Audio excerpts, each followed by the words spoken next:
Hey, welcome to SHS 310, which is Anatomy and Physiology for Speech. I think a lot of you, or maybe about half of you, just took 367 with me. That was language science. So if you did, welcome back. And if you're new, then hi. My name is Dr. Jake Patton. I got my PhD from ASU in 2017, in December of 2017, so just about 2 years ago.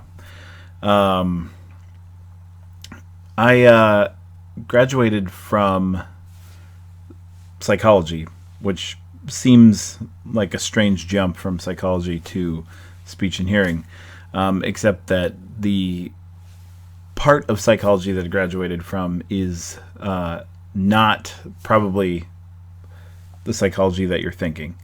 It's a branch of psychology called cognitive psychology, and it is as close to biology as it is to clinical psychology. So actually, it's closer to biology than it is to clinical psychology. Instead of, feelings and trauma and stuff like that, we're concerned mostly with like thoughts, memory, how people navigate through cognitive space, and then a second part of that is sensation and perception, which is what I'm mostly focused in, and that is how our senses work and how we process the information. So how do we see, and in addition to how do we see, how does that information from the eye get to the brain? More closely related to what we do here is the auditory system, which was my specialty. So how do we hear? And then how do we make sense of what we're hearing? So once that signal gets from the ear into the brain, what happens then? There's a lot of research that's actively going on in that topic, the field of psychoacoustics, and that kind of bridges cognitive psychology and speech and hearing science. My dissertation focused on different phonemes and the acoustic characteristic of different phonemes, and how those were perceptually correlated with changes in frequency and intensity that weren't actually there. So just changing from one phoneme to another made people think that it was changing in frequency or intensity, and it actually wasn't. So anyway, that's it's actually, my branch of psychology is very related to speech and hearing science. Kind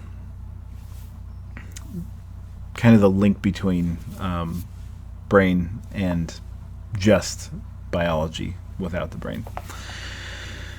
All right, so really quickly, I want to talk about anatomy and physiology and why it's necessary. So it is kind of the real underpinnings of everything you're going to be learning from here on out. One of the things that we'll touch on at the end of each section are clinical concerns. These are things that will come up for you as either an SLP or whatever you end up doing. But things like, let's say, vocal nodules, vocal fold nodules, right? We'll talk about those, what they look like, what they do, how you can know what they are, a vocal nodule as opposed to cancer or just some sort of other trauma to the vocal folds. So we'll definitely look at that and we'll talk about it. But the main focus of A&P is really the normal situation, right? So not the disorder, the normal situation, and the muscles, ligaments, cartilages, and bones that give rise to those structures. You have to know this before you can really understand the clinical concerns.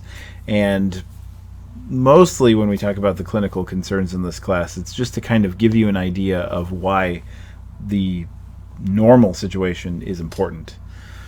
All of the stuff that we talk about in clinical concerns is stuff that you'll get in future classes or in graduate school.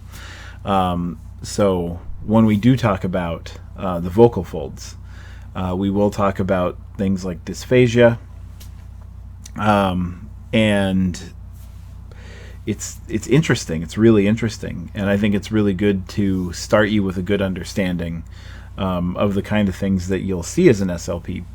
But in graduate school, or at least here at ASU, we have an entire class on dysphagia. So anyway, some students come in thinking that what they're going to learn is the actual disorder.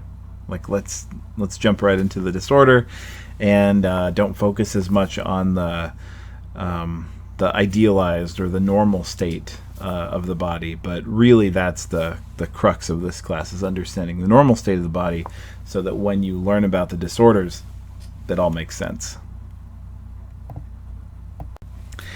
In the on-ground version of this class, grades usually come from exams, quizzes, and in-person labs. In the online class, your grades come from exams, quizzes, and also labs, but they're not quite the same thing. So Dr. Weinhold and I spent a lot of time at the beginning of last semester recording all of our in-person labs and putting them into digital format. But there, you just can't be as hands-on on the internet as you can when you're face-to-face. So in addition to the labs, which you're still going to have, and your grade is still going to come from there, there'll also be some assignments, a lot of matching and labeling type things that I'm developing that should integrate with Canvas, but we might have to go to an outside source, and then I'll use a grade book from there and then import your grades back into Canvas. Maybe we'll have to do that. Hopefully it just integrates with Canvas and your grades show up immediately, but we'll see. All right, so the quizzes, I did want to tell you about this. The quizzes are going to be, you're going to have 2 attempts to do them, right?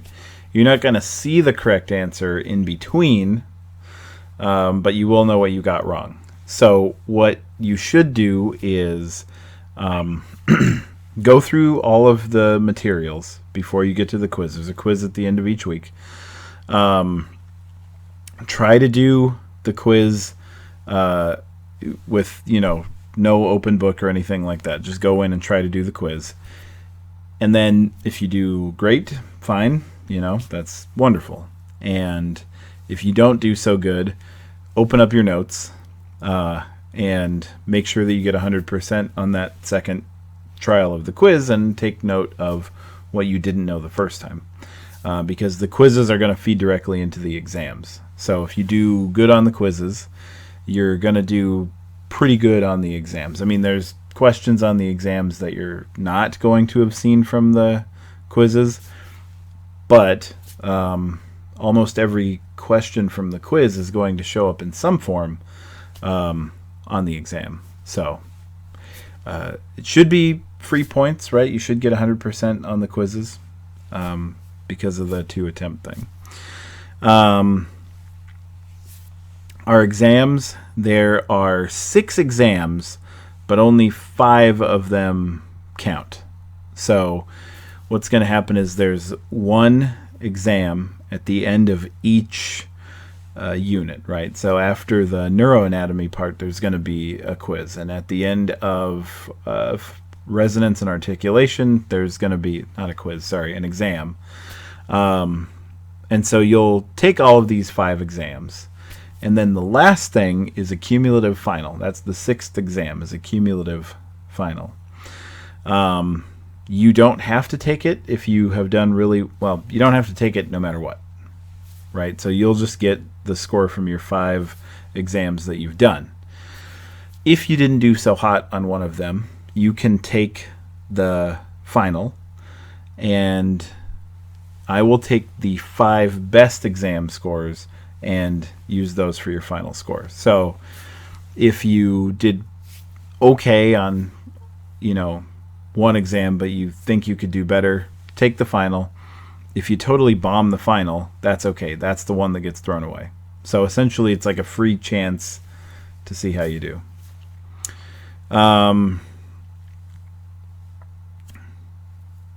One cool thing about the labs that I was talking about, the recorded labs, is that it's not just me that you're going to be seeing. I'm doing some of them, but for a lot of them, I'm behind the camera. So you'll also be introduced to Dr. Weinhold if you haven't had a class with her already. So that's kind of neat. You'll be able to, I'm your instructor this time, but you're going to be seeing both me and Dr. Weinhold. And when she teaches, same thing. So you kind of get to know just more than one person in the department through one class. So the way the course is structured is that there's going to be a lot of reading, right? The textbook, I've got a picture of the textbook in the syllabus. You know what? Actually, really quickly, let me jump back to talk about the exams. In the syllabus, when you look at the course calendar, there's going to be some weeks that are kind of this orangey color. Not all of them are. The ones that are an orange color are the ones where there is a exam at the end of that week. So that's the legend for that calendar, is that the weeks alternate in color, and that's just to delineate the weeks. But when that dark orange color is on the week, there's going to be an exam that week. You'll see it coming up on your Canvas calendar too, so it's not going to be, hidden. But anyway, that's how to decode that. So the structure of the course is a lot of reading. The book that I have a picture of in the syllabus is the new version from Plural Publishing. Before that, it was with Cengage. Same authors, same title of the book, different publishing company. I have a 15% off coupon code, but I'm at home right now, and I left the coupon code in my office. So I'll post an announcement on Monday. If you want to use the 15% off coupon code buying your book directly from Plural Publishing. However, you can also get an older edition of the book from anywhere. Any of the bookstores around campus that you want to go to, that's fine. If you want to buy it on Amazon, that's fine. So they'll work. I mean, the information hasn't changed drastically. Humans don't evolve quickly enough to really necessitate so many different versions of the textbook. So anyway, you can get an older edition. That's fine. So there'll be quite a bit of reading. I'm going to tell you the exact parts that I want you to read. So I'm not going to make you read the whole 2 chapters that go along with everything. There's typically a physiology chapter, and there's an anatomy chapter and then a physiology chapter. So there's one that just kind of delineates the structures, and then there's one that talks about how they actually work.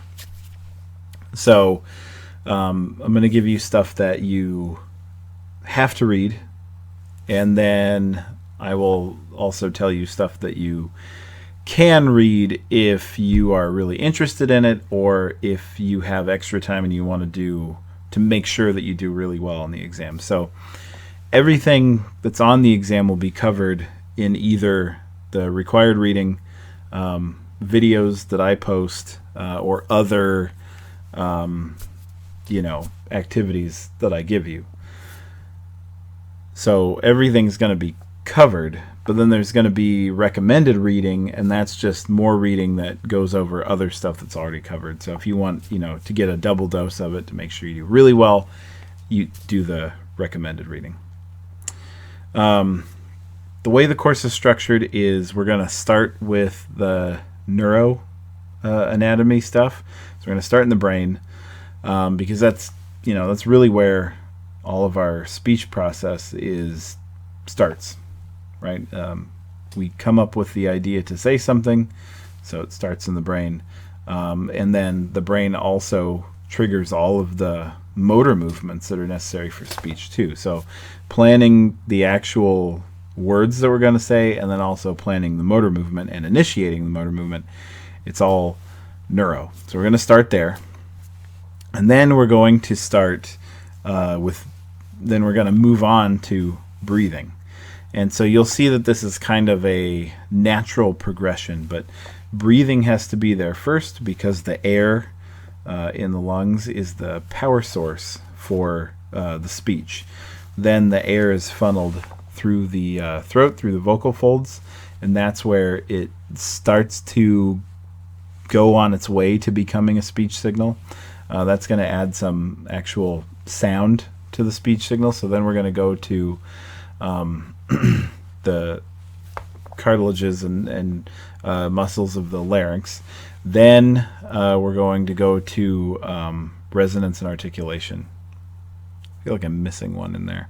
Oh, well, we're going to do, after that, swallowing. That one doesn't quite fit in as well anywhere. So lungs creates the power source, vibrates the vocal folds. That's where we're going to go next. Then it comes up and it goes through the resonance system, which is your mouth, your nasal cavity, the back of your throat.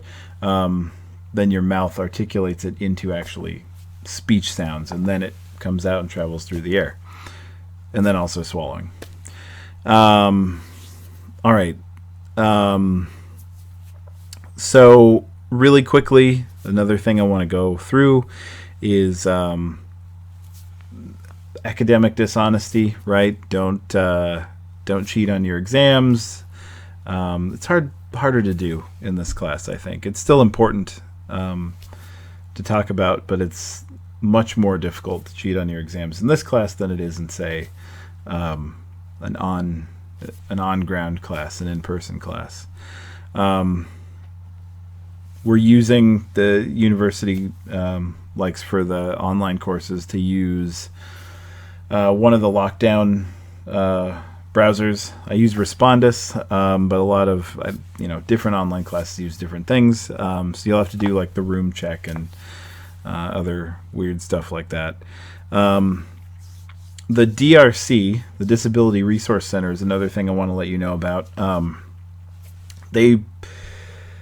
Typically I think of them as another on-ground resource, but that's not necessarily true. It is good for online students to know about it too.